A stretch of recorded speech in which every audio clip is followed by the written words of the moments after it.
Assalamualaikum warahmatullahi wabarakatuh. Salam sejahtera untuk kita semuanya. Perkenalkan, nama saya Dr. Insinyur Rajiman STMT MM dosen LB Fakultas Teknik Institut Teknologi Sumatera. Pada kesempatan ini saya akan menyampaikan materi kuliah kita tentang ekonomi teknik.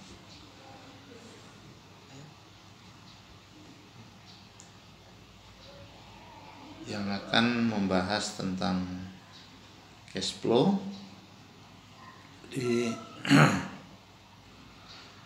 kepada adik-adik mahasiswa untuk dapat mengikuti perkuliahan ini dengan baik dan seksama sehingga mendapatkan pengetahuan ya terkait dengan cash flow itu sendiri. Jadi bagian penting dari sebuah laporan keuangan itu adalah laporan informasi ya atas keuangan perusahaan ya yang diperlukan untuk para pemakai seperti investor dan kreditor dalam rangka untuk mengambil keputusan yang tepat. Sehingga menjadi wajar jika perusahaan go public diwajibkan untuk menyusun laporan kas atau menyediakan laporan kas.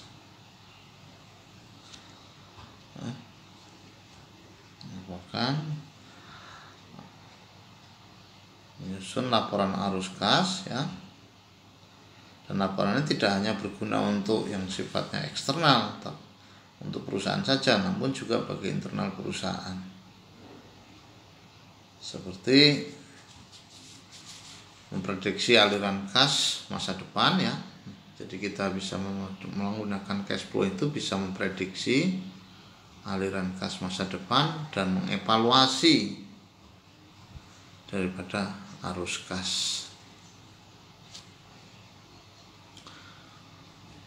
Selanjutnya kita akan bahas tentang pengertian daripada cash flow itu sendiri. Bahasanya cash flow adalah sejumlah uang ya, uang kas yang keluar, yang keluar dan yang masuk sebagai akibat daripada aktivitas perusahaan ya, akibat dari sebuah aktivitas. Jadi uang keluar dan masuk tadi akibat dari aktivitas sebuah perusahaan. Dengan kata lain bahwasanya aliran kas terdiri dari aliran masuk dalam perusahaan dan aliran kas keluar perusahaan serta beberapa saldonya setiap periode.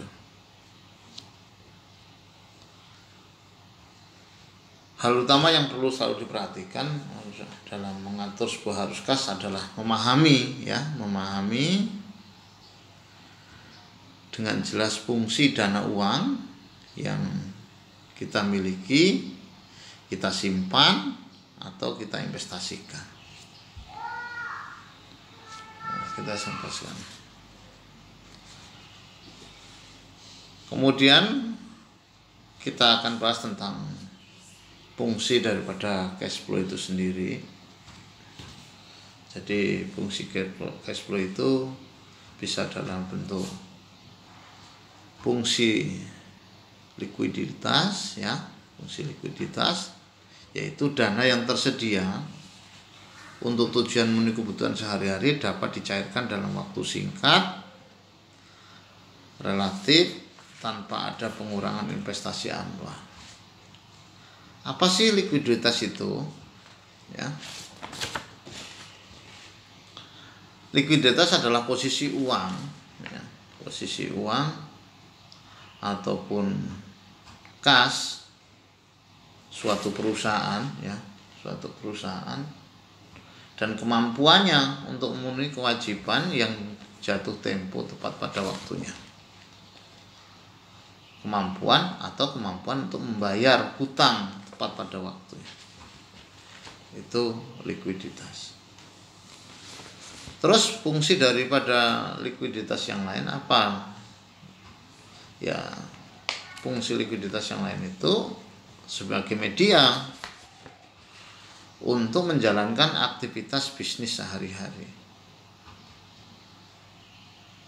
Terus sebagai antisipator ya, dana-dana yang dibutuhkan serta tiba-tiba gitu atau mendesak. Terus juga bisa sebagai likuiditas ini sebagai pemuas nasabah ya. Maksudnya gimana? Ya, nasabah yang ingin melakukan suatu pinjaman atau penarikan suatu dana. Selanjutnya sebagai poin penentu tingkat fleksibilitas ya, perusahaan dalam mendapatkan persetujuan untuk investasi atau usaha yang menguntungkan. Kemudian yang kedua, fungsi daripada anti inflasi ya, yaitu dana yang disimpan guna menghindari risiko penurunan pada daya beli di masa yang datang dapat dicairkan dengan relatif singkat. Jadi dana yang disimpan guna menghindari risiko penurunan pada daya beli. Ini penurunan daya beli ini sering terjadi pada suatu perusahaan.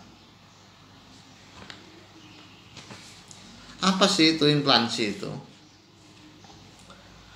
Inflasi adalah keadaan ya, suatu keadaan perekonomian di mana harga-harga secara umum mengalami kenaikan dalam waktu yang panjang.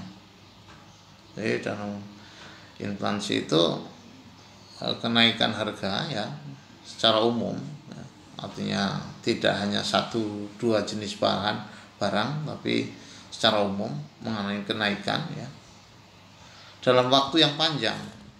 Jadi kalau tidak dalam waktu yang panjang, misalnya pada saat lebaran ya, hari raya itu tidak dikategorikan sebagai inflasi karena dia akan kembali lagi dengan waktu yang tidak terlalu lama dan bersifat sementara. Kemudian inflasi itu sendiri bisa digolongkan menjadi beberapa golongan ya, bisa digolongkan menjadi beberapa golongan. Jadi bisa dikategorikan sebagai inflasi ringan misalnya, di mana kenaikan harga itu berkisar 10% setahun. Yang kedua, inflasi yang sedang. Yang sedang ini antara 10 sampai 30% setahun. Ini cukup berbeda. Jadi kalau ringan tadi 10% per tahun kalau inflasi itu. Kalau 10 sampai 30% itu sudah dikategorikan sebagai inflasi sedang. Dan inflasi berat adalah inflasi antara 30% sampai 100% setahun. Kemudian ada lagi istilah yang sering kita dengar tuh inflasi tidak terkendali. Artinya tingkat inflasinya mencapai 100% setahun. Itu beberapa inflasi yang bisa terjadi kapan saja itu bahkan. Kemudian capital growth. Di sini mungkin adalah capital growth, dana yang diperuntukkan untuk penambahan atau pengembangan kekayaan dalam jangka waktu relatif panjang, dari untuk proses yang panjang. Apa sih capital growth itu? Itu keuntungan. Jadi keuntungan daripada perusahaan yang sebesar-besarnya lah ya, yang dapat ketika menjual sebuah aset tertentu seperti properti ya, properti, reksadana atau saham, itu bentuknya adalah capital growth.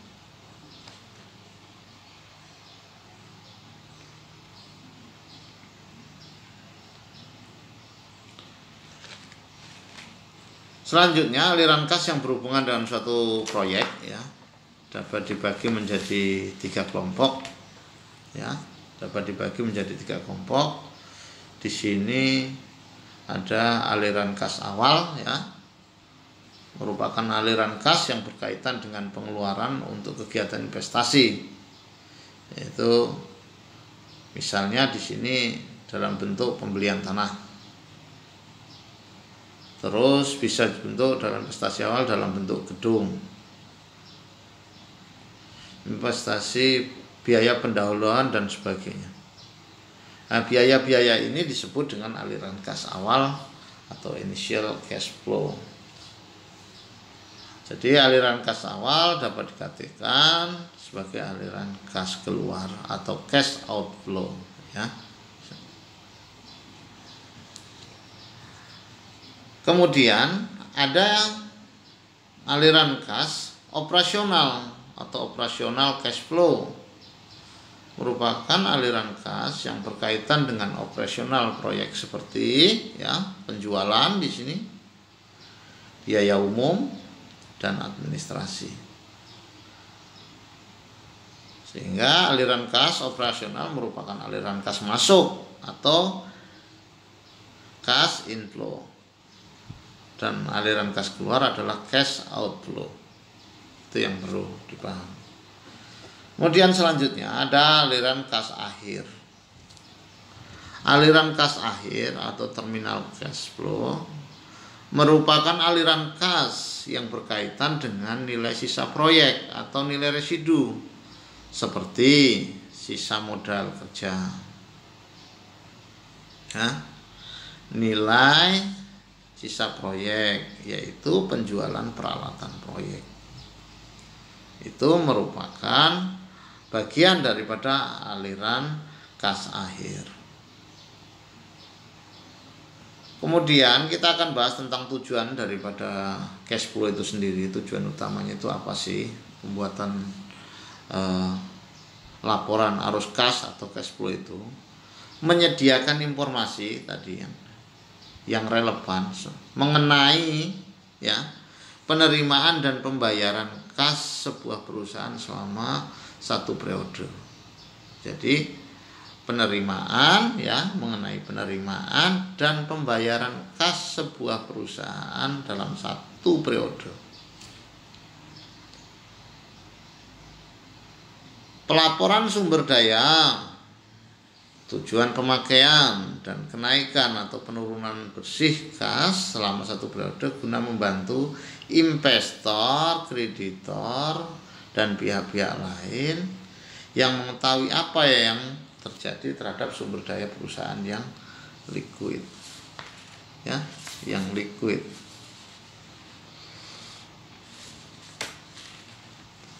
Yang paling liquid. Ini mungkin bisa dipahami bahwasanya liquid itu adalah aset, ya, yang bisa diubah menjadi uang tunai tanpa mengurangi nilainya secara drastis. Bisa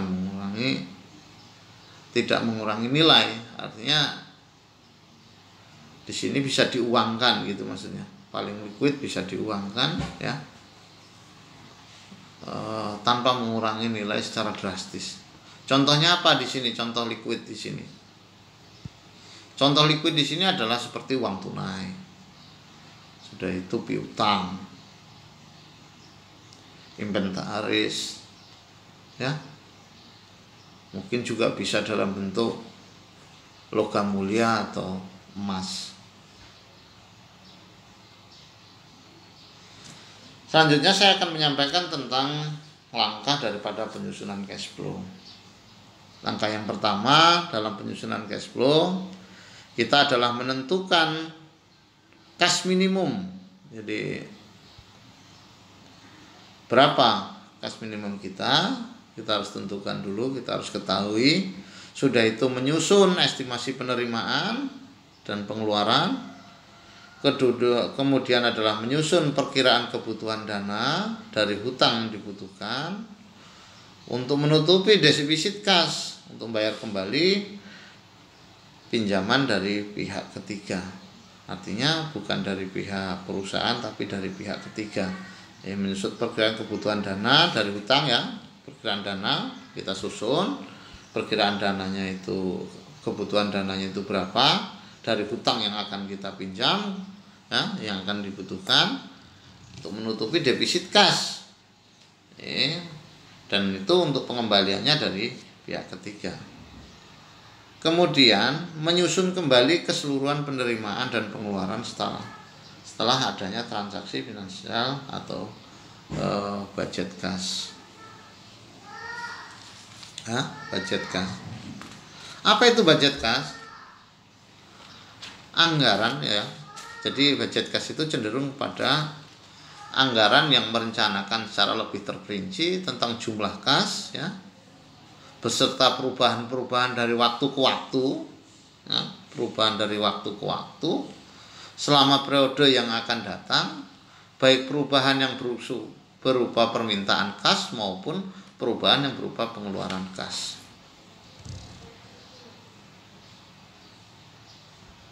Nah, ini kita akan bahas tentang macam-macam aliran kas atau arus kas ya. Cash flow adalah arus kas yang terjadi dari kegiatan transaksi yang melahirkan keuntungan kas atau penerimaan. Arus kas masuk atau cash inflow ya, terdiri dari hasil penjualan produk ya, penjualan produk, bisa juga dalam bentuk jasa perusahaan. Kemudian penagihan piutang dari penjualan kredit, ini juga bisa menjadi cash inflow ya. Jadi penagihan piutang dan penjualan kredit. Terus penjualan aktiva yang ada, terus sudah itu penerimaan investasi dari pemilik atau saham perseroan terbatas. Kemudian dari pinjaman ya, dari pihak lain itu juga bisa menjadi cash inflow ya. Penerimaan sewa dan pendapatan juga bisa menjadi cash inflow.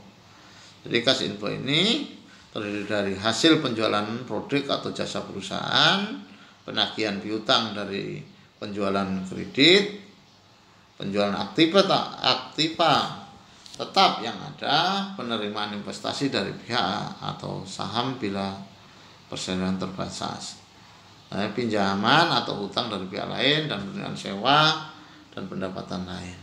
Itu masuk dalam cash inflow. Setelah cash inflow, kita akan bahas tentang cash outflow. Cash outflow adalah arus kas yang terjadi dari kegiatan transaksi yang mengakibatkan beban ya, pengeluaran atau arus kas keluar ya. Jadi kalau tadi bicara tentang cash flow, itu adalah arus masuk, uang kas masuk maupun kas keluar. Kita akan detailkan apa sih itu cash outflow. Cash outflow adalah arus kas yang terjadi dari kegiatan transaksi yang mengakibatkan beban pengeluaran ya, mengakibatkan beban pengeluaran kas atau arus kas keluar ya. Ini terdiri dari pengeluaran biaya bahan baku ya. Ini sudah tidak bisa dihindari ya, biaya bahan baku, karena setiap produksi bahan tertentu kita pasti membutuhkan bahan baku. Terus sudah gitu tenaga kerja yang terlibat langsung ya, tenaga kerja ini juga merupakan masuk dalam pengeluaran kas atau cash outflow. Dan biaya pabrik lainnya ya, biaya pabrik ini yang terkait dengan pembiayaan pada waktu proses produksi, itu adalah cash outflow. Terus yang selanjutnya adalah pengeluaran biaya administrasi umum dan administrasi penjualan ya. Biaya pengeluaran administrasi umum, biaya administrasi penjualan. Seluruh pengeluaran yang terkait dengan administrasi umum dan administrasi penjualan itu merupakan daripada cash outflow. Kemudian adalah pembelian aktivitas tetap, sudah itu pembayaran hutang-hutang perusahaan. Jadi hutang-hutang perusahaan itu menjadi ketika dibayarkan itu adalah merupakan cash outflow-nya daripada perusahaan. Terus pembayaran kembali investasi dari pemilik perusahaan, pembayaran sewa pajak, dividen, bunga, dan pengeluaran yang lain-lain. Ini merupakan bagian daripada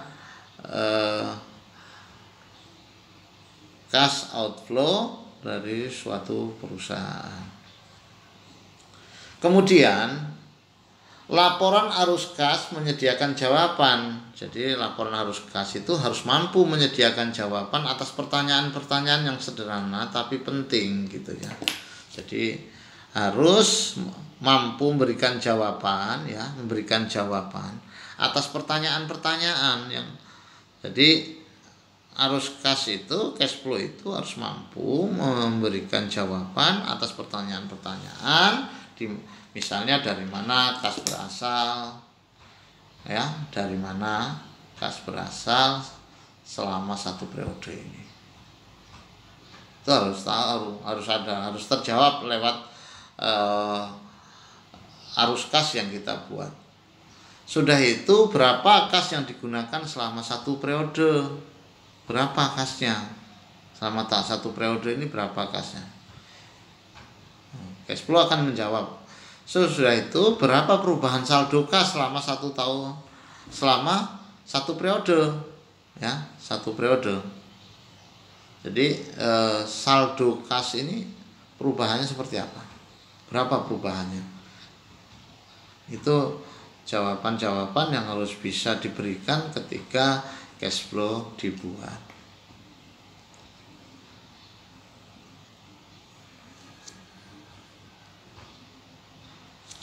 Penyusunan aliran cash flow. Jadi untuk penyusunan aliran cash flow itu sendiri ya, jadi kemampuan untuk mendapatkan keuntungan atau profit daripada suatu perusahaan, suatu kegiatan usaha ya, oleh aliran cash flow itu dapat dihasilkan dari kegiatan yang dilakukan oleh perusahaan.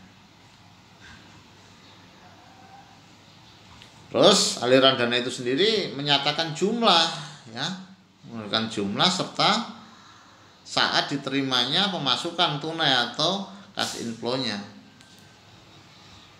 serta saat dikeluarkan biaya tunai atau cash cost. Jadi aliran dana disusun dengan mempertimbangkan semua elemen pemasukan tunai ya, cash income ya, dan semua elemen biaya tunai cash cost ya.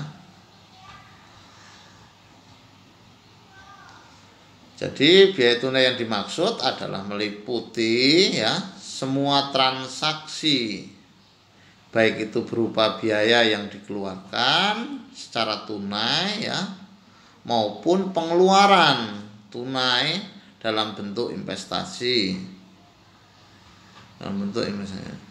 Jadi pengertian ini diperlukan untuk membedakan dengan biaya non cost atau book cost yang tidak mempengaruhi biaya tunai aktivitas perusahaan.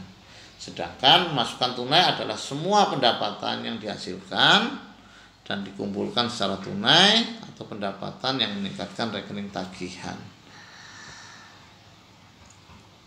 Jadi kita akan bahas pada metode arus kas, di mana metode arus kas ini adalah dalam bentuk penyusunan cash flow. Ada dua metode yang digunakan, yaitu metode langsung direct cash